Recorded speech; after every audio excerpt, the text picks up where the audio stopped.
ഇപ്പൊ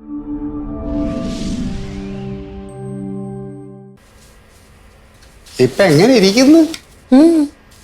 ആ മൃഗഡോക്ടറെ പറ്റി ഒരു കഥയുമായിട്ടാണ് പവിത്രം വന്നിരിക്കുന്നത്. ആ മൃഗം ഒരു പ്രശ്നക്കാരനാണ്, അവൻ പുറമേ കാണുന്ന പോലെ അല്ല കേട്ടോ. ഇത് സത്യം എല്ലാ ആഴ്ച വന്ന് പറയാറുള്ളതാണല്ലോ. ഇതുവരെ തെളിവൊന്നും കിട്ടിയില്ലല്ലോ. തെളിവുണ്ട്. ശരി, കേക്കട്ടെ. ഏത് പെണ്ണാ? പെണ്ണ? ആ, സാധാരണ പെണ്ണുങ്ങളുടെ കാര്യവും പറഞ്ഞിട്ടാണല്ലോ നമ്പർ ഇറക്കാറില്ലേ. ഈ പ്രാവശ്യം ഏത് പെണ്ണുമായിട്ടാ വിഹിതം? ഇപ്രാവശ്യം അവിഹിതമല്ല, സാമ്പത്തിക തട്ടിപ്പ്. ആഹാ. അല്ല, നിനക്ക് അയാളെ ഭയങ്കര മതിപ്പാണ്ട് പ്രത്യേകിച്ചൊന്നും തോന്നൂല. പക്ഷെ ജനങ്ങൾ കണ്ട കാര്യം വിശ്വസിക്കാതിരിക്കാൻ പറ്റില്ല.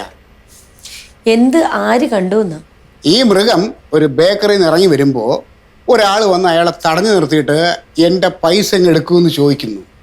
അത് പ്രശ്നമാവും എന്ന് പറഞ്ഞ് നാട്ടുകാർ കണ്ടപ്പോൾ ഈ മൃഗം എന്ത് ചെയ്തു? ഇയാളെ വിളിച്ചൊരു സൈഡിലോട്ട് മാറ്റി നിർത്തിയിട്ട് എന്തൊക്കെയോ പറഞ്ഞു. പതുക്കെ തടി ഊരി കാരക്കേറി രക്ഷപ്പെട്ടു. ഇതാരാ പറഞ്ഞത്? അവിടെ നിന്ന് മുഴുവൻ നാട്ടുകാരും കണ്ടു, എല്ലാവരും കേൾക്കുകയും ചെയ്തു.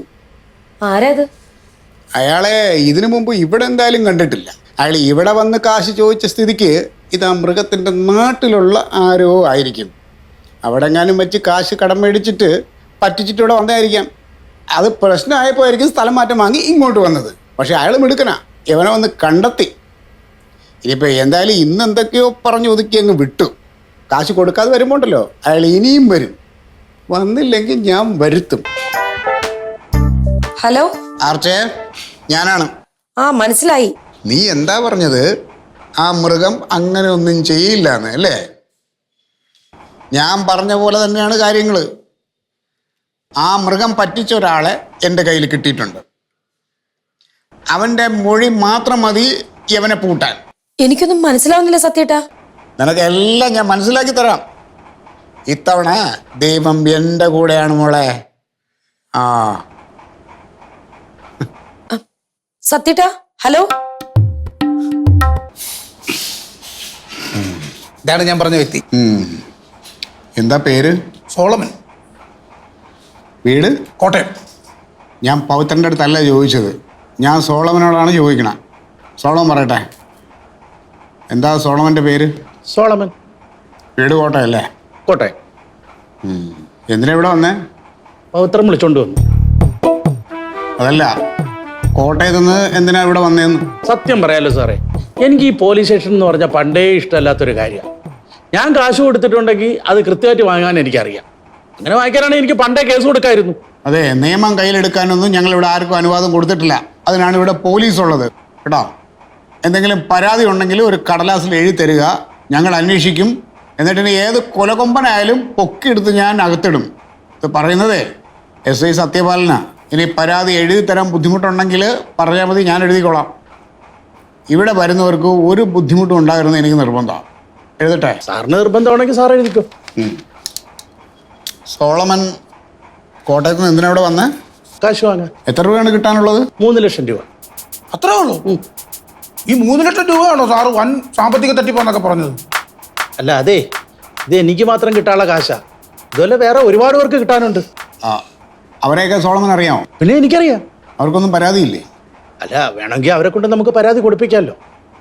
അവരുടെയൊക്കെ ഫോൺ നമ്പറും അഡ്രസ്സൊക്കെ അറിയാമോ സോളമൻ? പിന്നെ അറിയാം. ആ, അതെന്തായാലും നന്നായി. എന്ത് പറഞ്ഞ അയാൾ നിങ്ങളുടെ ഇത് പൈസ മേടിച്ചത്? ആര്? ആയിരുന്നു? നിങ്ങൾ എന്നാ പറഞ്ഞാണ് ഈ പറയുന്നത്? ഡോക്ടർ ജോർജ് കുട്ടി നിങ്ങൾക്ക് പൈസ തരാനില്ലേ? ആ പൈസ മേടിക്കാൻ വേണ്ടിയല്ലേ നിങ്ങൾ കോട്ടയത്ത് നിങ്ങൾ വരെ വന്നത്? ആരാ ഈ ജോർജ് കുട്ടി? അതായത് ജോർജ് കുട്ടി എന്ന് പറയുന്ന ആളാണല്ലോ നിങ്ങളുടെ കയ്യിൽ നിന്ന് പൈസ മേടിച്ചത്. എന്ന് ആര് പറഞ്ഞു? എൻ്റെ അച്ഛൻ പറഞ്ഞു. എൻ്റെ സോളമൻ ചേട്ടാ, ഇന്നലെ ജംഗ്ഷനിൽ വെച്ച് ഡോക്ടറെ തടഞ്ഞു നിർത്തി നിങ്ങൾ പൈസ ചോദിച്ചില്ലേ? ഏത് പൈസ? നിങ്ങൾക്ക് തരാനുള്ള 3 ലക്ഷം രൂപ. ആര് തരാനുള്ളത്? എൻ്റെ ചേട്ടാ, ഞാൻ നേരത്തെ വഴി വെച്ച് നിങ്ങളോട് ഞാൻ ചോദിച്ചായിരുന്നു, ജോർജ് കുട്ടി ഡോക്ടർ നിങ്ങൾക്ക് പൈസ തരാനല്ലേന്ന്. അന്നേരം നിങ്ങൾ പറഞ്ഞില്ലേ എനിക്ക് പൈസ തരാനുണ്ടെന്ന്? ഞാൻ അങ്ങനെ പറഞ്ഞോ? എൻ്റെ നാക്ക് ചൊറഞ്ഞു വരുന്നുണ്ട് കേട്ടോ. ഓ, അത് നിങ്ങൾ എന്നെ വഴിയിൽ വെച്ച് ചോദിച്ചു, ജോർജ് കുട്ടി ഡോക്ടർ എനിക്ക് കാശ് തരാനുണ്ടോന്ന്. ഞാൻ ഉണ്ടെന്ന് പറഞ്ഞു. ആ കാര്യമായി ഈ സാറ് ചോദിക്കുന്നത്. പവിത്ര, ഞാൻ ചോദിക്കാം, നിങ്ങൾക്ക് 3 ലക്ഷം രൂപ കിട്ടാനുണ്ടോ? ഉണ്ടെങ്കിൽ അത് തരാനുള്ളത് ജോർജ് കുട്ടിയല്ലേ? അല്ലെങ്കിൽ ആ പൈസ വാങ്ങാനല്ലേ നിങ്ങൾ ഇവിടെ വന്നത്? ആണെങ്കിൽ ചോദിക്കുന്നതിന് കൃത്യമായിട്ട് ഉത്തരം പറഞ്ഞോണം. ഇല്ലെങ്കിൽ എന്തോ പവിത്ര ഇത്? ആരായി പവിത്രൻ? ആരായി പവിത്രൻ? അത് ശരി, കാര്യം അത്രത്തേക്ക് പോയോ? എടോ, നിങ്ങൾ എത്ര നേരം ഞാൻ തോളമൻ ചേട്ടനാ വിളിച്ചു. ഇനി എന്റെ നാക്കൊണ്ട് വേറെ ഒന്നും വിളിപ്പിക്കുന്നു.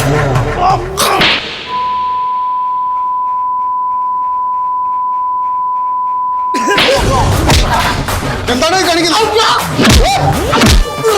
Police station.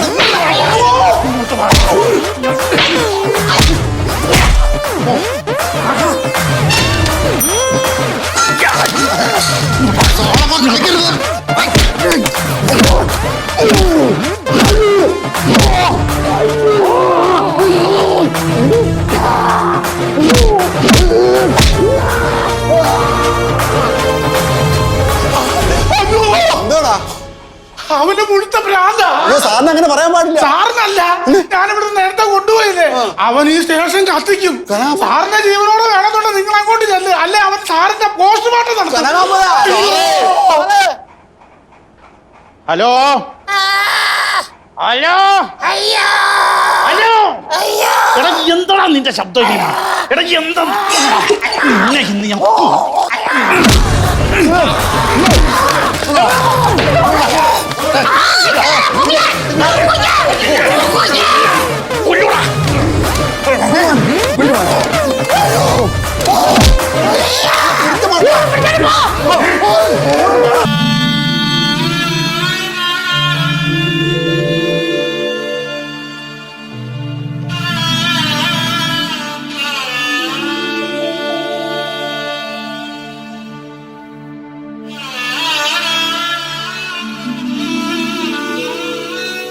എന്നാലും എന്താ അക്രമോ സത്യേട്ടാ ഇത്?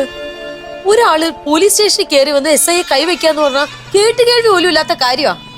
പിന്നെ വഴിയെ പോയ പ്രാന്തനെ പിടിച്ച് സ്റ്റേഷനിൽ കയറ്റി, ഇതല്ലാതെ ഇതിനപ്പുറം എന്നാ സംഭവിക്കാൻ വേണ്ടിട്ടാ? നിങ്ങൾക്ക് എന്തിന്റെ സുഖേടായിരുന്നു സത്യേട്ടാ? ഈ സംഭവം എന്നാന്നറിയോ, ഈ ഡോക്ടർ ആർക്കോ പൈസ കൊടുക്കാനുണ്ടെന്ന് കേട്ടപ്പം മുതൽ അതൊന്ന് പൊലിപ്പിക്കാൻ വേണ്ടി ചെയ്തതാ. പക്ഷെ വേറൊരു കാര്യം, സാർ ഉദ്ദേശിച്ച പോലെ നടന്നിരുന്നെങ്കിൽ ഡോക്ടർ ഇപ്പൊ ലോകപ്പിൽ കിടന്നേനെ, അല്ല സാറേ? ഡോക്ടർ ഇപ്പോഴും ഒരു കുഴപ്പമില്ലാതെ വീട്ടിലിരിപ്പുണ്ട്. എല്ലാത്തിനും കാരണം നീ ഒറ്റ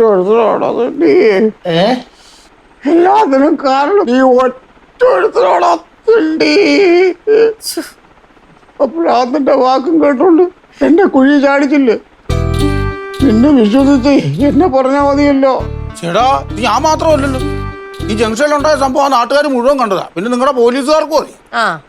ആ പോലീസുകാരുടെ കാര്യമൊന്നും പറയാതിരിക്കാൻ നല്ലത്.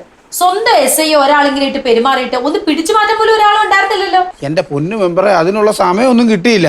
അവന്റെ സ്വഭാവം മാറിയതും അടി കിട്ടിയതും അല്ല ഒറ്റ നിമിഷമാ. ആദ്യത്തെ അടി കിട്ടിയത് എനിക്കിട്ടായിരുന്നു. ഞാൻ ഓടിച്ചെന്ന് പോലീസുകാരോട് പറയുന്ന സമയം കൊണ്ട് സാറിന്റെ പരുവം ഇതുപോലായി. പവിത്രനാള് കൊള്ളാമല്ലോ. പവിത്ര വിചാരിച്ചൊന്ന് പിടിച്ചു മാറ്റാൻ പറ്റില്ലായിരുന്നോ? എന്റെ പൊന്നു മെമ്പറെ, ഉള്ളത് പറയാമല്ലോ, അടി കിട്ടിയാൽ ഓടുക എന്നുള്ളത് എൻ്റെ പണ്ടേ ഉള്ള ശീലമാണ്. അല്ലാതെ സിനിമാ ശൈലി ചങ്കും പിരിച്ച് നിന്നാലേ ഉള്ളത് അടിയും കൂടെ കേടാവും. എനിക്കിട്ട് അടി കിട്ടി, ഞാൻ ആദ്യം ഓടി. ഞാനോടത്ത് സാറ് ഓടുമായിരിക്കും. ഓടണമെന്ന് നല്ല ആഗ്രഹം ഉണ്ടായിരുന്നു. പക്ഷെ അവന്റെ കശത്തിന്റെ ഇടയിലായിരുന്നു എന്റെ കഴുത്ത്. കഷ്ടം. പവിത്രോ, ഈ ഭ്രാന്തന്മാരുണ്ടല്ലോ, നമ്മൾ വിചാരിക്കും പോലല്ല. നല്ല ആരോഗ്യ, നമ്മൾ കൂട്ടിയാ കൂടുതലടാ. സത്യത്തിൽ ആർക്കാ ഭ്രാന്ത്? അയാൾക്കോ അതോ നിങ്ങൾക്കോ?